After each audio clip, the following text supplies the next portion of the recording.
Welcome back here to LEGO Harry Potter Years 1 through 4 with myself, the 99th Wrestling Fan. Quick, word of wisdom for everyone. I forgot to set the PlayStation up to record. Because last time we let off, I was at the Quidditch pit. And you basically had to run back here. And was it the Quidditch pit? No, actually, it wasn't the Quidditch pit. I'm a fool. The last time I ended it off was out of the library.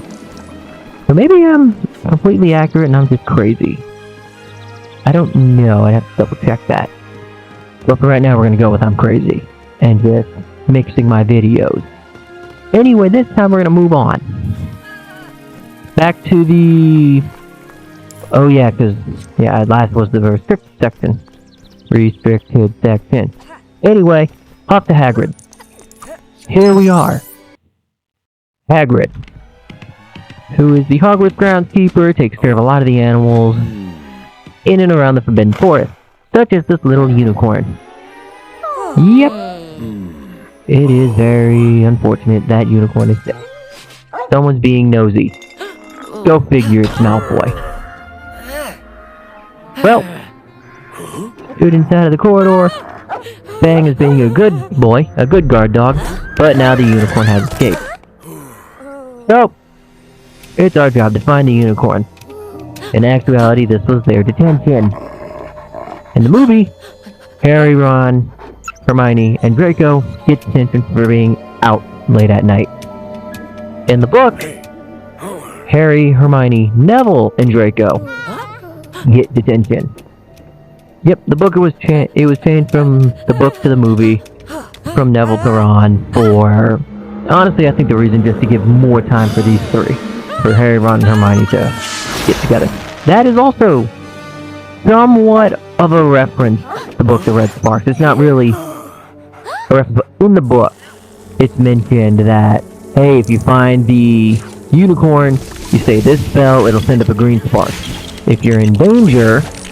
send up this spell, it'll send up a red spark. He had all the students try it out once, just so they could do it. Alright, well there's our student in peril, so I'm gonna go save him so he's not yelling at me the entire time. Because they still do that. Anyway, back to it. Originally, in the book, when Malfoy... they all got in detention, save for Ron, because it was Neville. Originally, this was after... So they kind of combined a lot of scenes. So, the way the book went, Hagrid gets his dragon illegally, and it starts growing and gets to the point where he can't handle it. He admits this and asks Ron to help him contact his brother Charlie in Romania to get the dragon. Because he's got a couple of guys in town for a thing. It's like a seminar type of thing. So, they take him, and Charlie writes a letter to Ron saying, yeah, we'll take him. Meet us here at midnight. But they can't, they kind of got to do, basically they got to do an illegal smuggling operation to get him out. So, Harry and Hermione they both sneak out under the cloak of invisibility with the dragon in tow. Ron accidentally drops the letter. Malfoy finds it and shows it to McGonagall, saying that they're going to be in and around the astronomy tower by midnight and all that. So they go through everything, and I get caught in the devil's snare. Go figure. No. They get the dragon pawned off, they have everything taken care of. Neville comes along because he forgot the password to the common room. So he's kind of like, well, we'll get you in when we're done because you know too much now. How did that work? Alright, whatever. Anywho. Seriously? This is BS again? Okay, well we got Fang out, so... that's somewhat the important thing. And at this point, I'm just done trying to get rid of that. So, where was I? Oh. So McGonagall goes like, yeah, okay, all 4 of you were out of bed, there's clearly not a dragon, so everyone gets detention. Because she's like, I think you fed Draco this BS story, so he would sell you out, there'd be nothing here, but you all got caught, spying on him, so now everyone gets detention from McGonagall still. And in the end, it's the same, detention was the same as in the movie, was they split up to find the unicorn. It was originally Harry, Hermione, and Hagrid, Ron, Neville, and Fang, but then Malfoy decided to be typical kid and scare Neville. So he scares Neville in the book, Neville panics and sends up the red sparks, and it's nothing. So that's when Hagrid makes the executive decision to flip Harry and Neville. So that's kind of the biggest way these things differentiate from book to movie. But other than that, the Forbidden Forest, where we've been in the past screen and a half, with exactly what it sounds like. It's a forest on the Hogwarts grounds that is forbidden. Otherwise it'd be called the Pleasant Forest. I don't know what they'd call it, but just know students are not supposed to be here without any form of supervision. Thankfully, they are supervised. However, it's Hagrid. And that can kind of be done with a grain of salt. That he is good looking after kids. He's great looking after creatures, though. And other animals. Alright, that worked. I don't know how. But that's not what I'm aiming for. So, yeah. Anyone who's seen these things long enough knows I'm a little greedy. So I am going to try and go for that money once or twice. But I'm just going to build this up the way it's supposed to be. Because I think if you actually build it like a staircase, you get... No? Okay, that must be other ones. Oh no, usually the money trail's already made. Alright. Is there anything else I can destroy? Because I know there was a 1 of 3 thing earlier on the last screen, or is this one of those things I can't get that right now? I don't know if I'm able to get those coins right now, so I'm probably just gonna ignore it. Okay. Oh yeah, because they're a little hard to get if you need someone who can have a good jump, and I don't think they have anyone who can, like, jump well. Okay. Into the water we go. And yeah, let's get the dog, because I got a dig spot. Dig, dig, dig, dig. And we just drained this pool. Because that's how it works. That's how science works, you know? Alright. Yeah, any spots that have paw prints on, that means a character can dig. There's only a handful of characters who can dig. Fang is one of them. And I'll go over the others when we get to them. If you know the series, though, you'll probably be able to guess who all can dig. There's number 5 and the 6th fish that we saved to get our first house dress of this level. Let's get that open. Speaking of digging, or no. Alright, speaking of Fang, he can also do this. Strength potion be darned. If you have Hagrid or you have Fang, you can do anything. Yep. He's definitely a good... Well, he is the best character we have to dig for a minute. At least these first few movies. Anyway. Alright. Do I go for it? No. Alright. Yeah, let's move on. Come on and get this blue one. Oh, I'm like nowhere near the true wizard. Honestly, those might also be easier to come back when I find the stud magnet, or track studs, whatever they call it in this one. That's usually the first red brick I buy, and it's like the only one I buy. I don't find myself buying a lot of the multipliers. Like, I buy them in the end to show that I have them all. Or if there's like an achievement tied to collecting a certain amount of money in one go, then I'll typically buy it just to get the achievement over with. But I don't think this game has one of those. Or it might be just acquire 1 million and It's one of those, if you don't spend any of the money you get from the levels, you'll get the million by the Prisoner of Azkaban. So, that's just me. Alright, here we are. Level is just about complete. We have found Harry, who looks to be in grave danger, but he did find a unicorn, so good for him. Ah! Creature! Hey, look! It's a centaur, it's a centaur! Yep! So yeah. Good old centaur. There's a whole lot of lore about them in the Harry Potter world. That is interesting bit of thing. Yeah, they don't really like humans. But they also believe in the art of divination, which we'll kind of go over in Prisoner of Azkaban when we get to that class. But they use like the stars, and they basically use astrology for their divination, which is a little bit different. But that centaur also serves an important part of the movie, where he kind of tells Harry about what the use of unicorn blood can do outside of potion making, and like its practical effect can be used to prolong the user's life, but more in like a half-life state. So it's kind of one of those things, because his quote is basically, oh yeah, unicorn blood will keep you alive, but once the blood touches your lips, you will leave a half-life, a cursed life. So it's not a full life. Kind of one of those things that needs to hold you over. Anyway, so they're heading back to the common room, and Professor Quirrell has 3 dog bones. We gotta go investigate that, don't we? If you know the movie, you know where this is going. If you know the title, if you know the movie, you'll also know why the title is named that.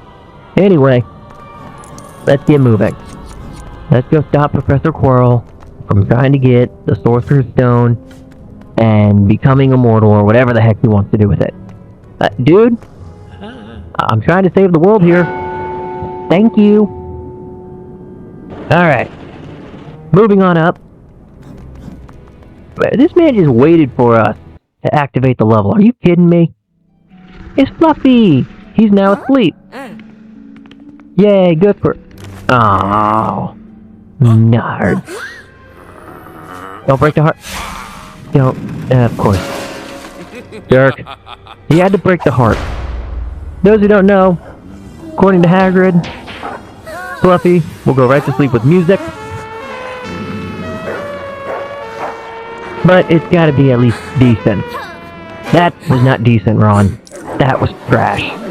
If you don't know what he was doing, because I might have to keep the music volume a little bit low, so I don't anger the YouTube copyright god. He played a terrible rendition of Hedwig's theme, the theme song for Harry Potter. That da-da. No, I'm not even gonna do it because I don't even want to do it. I don't want to get in trouble for it. Warner Brothers can be a... Right. Warner Brothers can be a pain to deal with, especially when it comes to their IPs. I don't know why though, they just are. Alright, let's build up the harp and play music for Fluffy. Hush, little baby. I just now noticed this, and I've been playing the game since it launched on like the Wii. I just now noticed it's supposed to be Hush, little baby. Anywho, give me that. Through the trapdoor. Onto the second room, because the Sorcerer's Stone is guarded by trials, and it's actually a trial by all other professors. So Hagrid's defensive thing was Fluffy, because a 3-headed dog will scare any normal person. This one would be Professor Sprout's doing, where she loaded it up with Devil's Snare.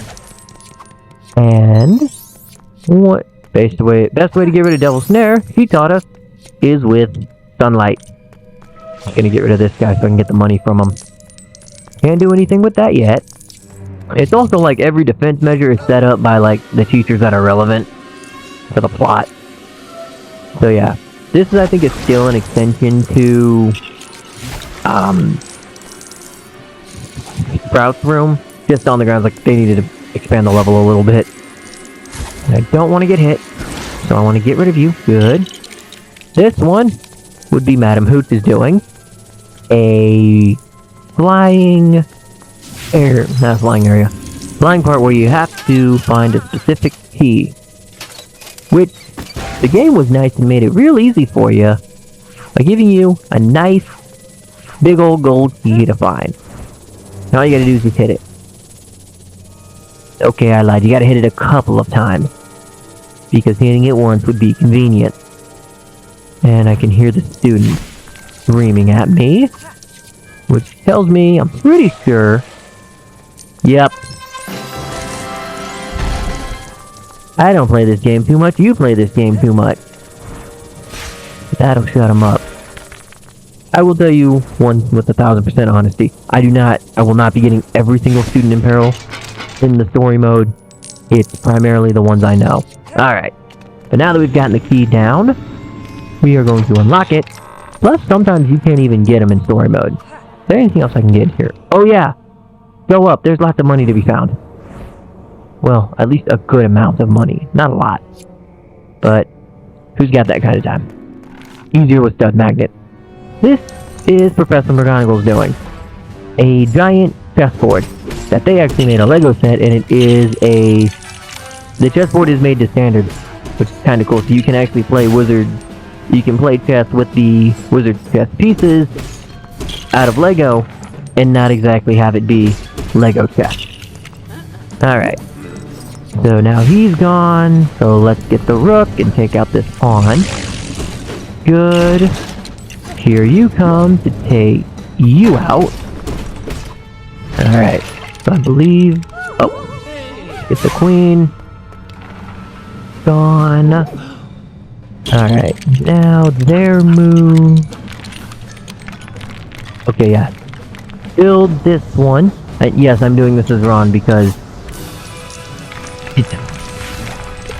yeah, he's the one who did everything in this room. He is the one who took care of the entire deck. The entirety of the wizard's chess room. He did everything. Made himself a knight so he could see the entire battlefield and took him out. Now, in actuality, Ron did not trip. Ron was a knight and had to sacrifice himself to move on. Harry and Hermione did move on to the next room. However, this was not the next room. This room was made this way for 2 players. In actuality, they went to Snape's room, which had basically a logic puzzle. You had like 12 potions, and each of them did a different thing. You had to figure out which 2 potions would get you. Had to figure out which potion you needed, because when you entered his room, the door to get to the next room had blue flame. The door that went to the previous room had purple flame. To go through the flames safely and not get injured, you had to drink the right potion. Hermione was able to crack it and figure out which potions to drink, and basically said, okay, well, you go there and confront him because you are the one who can. You're the best choice for this. I, on the other hand, will go get Ron to the hospital, call Dumbledore, and do all this. And his boss fight, kind of a joke. You literally just have to levitate the green heads like I've done twice already, and then jump across. But of course the platforms get harder to jump across with each move. And he fires more missiles. Sorry, Hermione, but you dead. Well, you're Lego dead. Cause yep, we'll just rebuild you and start a new one. Yep, that's how we do it in Lego World. You don't die, we just rebuild you. Alright. Get over there. How did I dodge? Okay. Well, let's just burn him. And call it a day. Yep. And this starts... Well, the position was first before Harry gets in, and they even mentioned in the book. Yep, there's his mom and dad celebrating the fact he found the stone and everything. And there's the ghost of Voldemort, who was the same ghost you saw in the Forbidden Forest like 5 minutes ago. You can't get the stone, sucker, because you're not solid. You're an apparition. Or a poltergeist. Level complete, free play unlocked. We have effectively completed Harry Potter and the Sorcerer's Stone. Which means, the next time we join in this game, we will be starting Harry Potter and the Chamber of Secrets. Which I look forward to as that of the movies. This is my favorite movie. My favorite book is Goblet of Fire. But we'll dive into all that stuff when we get to there and how the difference and all that. But we've got one more cutscene to view for the finale of Sorcerer's Stone. Take it away. Finally. Hey, I gotta get better at just click and play. Well, about a week later, Harry wakes up in the hospital wing having missed all his finals for the first time in a long time. Well, actually, for the first time ever. And Dumbledore's on the wrong bed. Go figure. Yeah, Madame Pomfrey's probably not too happy about that one. Good job. Hey, I found this. Thank you. I'm going to dispose of this properly. Ron and Hermione are back and have taken the liberty of eating all his sweets. But there are beans for you. Hermione definitely got something good. Dumbledore got soap, even though it was earwax, and the everything else. There we go. Traveler's Tales and all of them who worked very hard on this game. To see this, we're skipping it, and we are about 10.8% done. We've got 3 more movies and a whole lot left to go. And that's not counting the second part. Here's the Leaky Cauldron. Next time, we begin year 2. Until then...